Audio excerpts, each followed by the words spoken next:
महात्मा बुद्ध के समय की बात है। उन दिनों मृत्यु के पश्चात आत्मा को स्वर्ग में प्रवेश कराने के लिए कुछ विशेष कर्मकांड कराए जाते थे। होता यह था कि एक घड़े में कुछ छोटे छोटे पत्थर डाल दिए जाते और पूजा हवन इत्यादि करने के बाद उस पर किसी धातु से चोट की जाती। अगर घड़ा फूट जाता और पत्थर निकल जाते तो उसे इस बात का संकेत समझा जाता कि आत्मा अपने पाप से मुक्त हो गई है और उसे स्वर्ग में स्थान मिल गया है। चूंकि घड़ा मिट्टी का होता था, इसलिए इस प्रक्रिया में हमेशा ही घड़ा फूट जाता और आत्मा स्वर्ग को प्राप्त हो जाती। और ऐसा कराने के बदले में पंडित खूब दान दक्षिणा लेते। अपने पिता की मृत्यु के बाद एक युवक ने सोचा, क्यों ना आत्मा शुद्धि के लिए महात्मा बुद्ध की मदद ली जाए। वे अवश्य ही आत्मा को स्वर्ग दिलाने का कोई और बेहतर और निश्चित रास्ता जानते होंगे।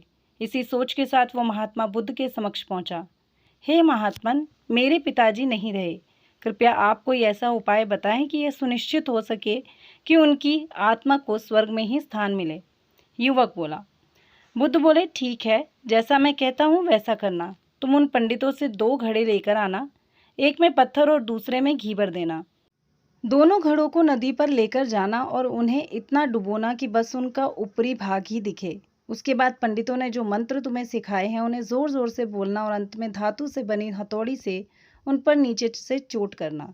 और ये सब करने के बाद मुझे बताना कि क्या देखा।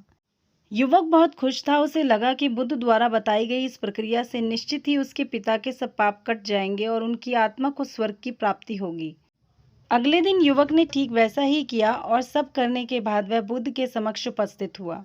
आओ पुत्र, बताओ तुमने क्या देखा? बुद्ध ने पूछा। युवक बोला, मैंने आपके कहे अनुसार पत्थर और घी से भरे घड़ों को पानी में डालकर चोट की।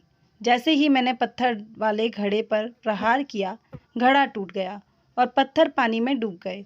उसके बाद मैंने घी वाले घड़े पर वार किया, वह घड़ा भी तत्काल फूट गया और घी नदी के बहाव की दिशा में बहने लगा। बुद्ध बोले, ठीक है, अब जाओ और उन पंडितों से कहो कि कोई ऐसी पूजा यज्ञ इत्यादि करें कि ये पत्थर पानी के ऊपर तैरने लगे और घी नदी की सतह पर जाकर बैठ जाए। युवक हैरान होते हुए बोला, आप कैसी बातें करते हैं? पंडित चाहे कितनी भी पूजा करा ले, पत्थर कभी पानी पे तैर नहीं सकता और घी कभी नदी की सतह पर जाकर नहीं बैठ सकता। बुद्ध बोले, बिल्कुल सही, और ठीक ऐसा ही तुम्हारे पिताजी के साथ है।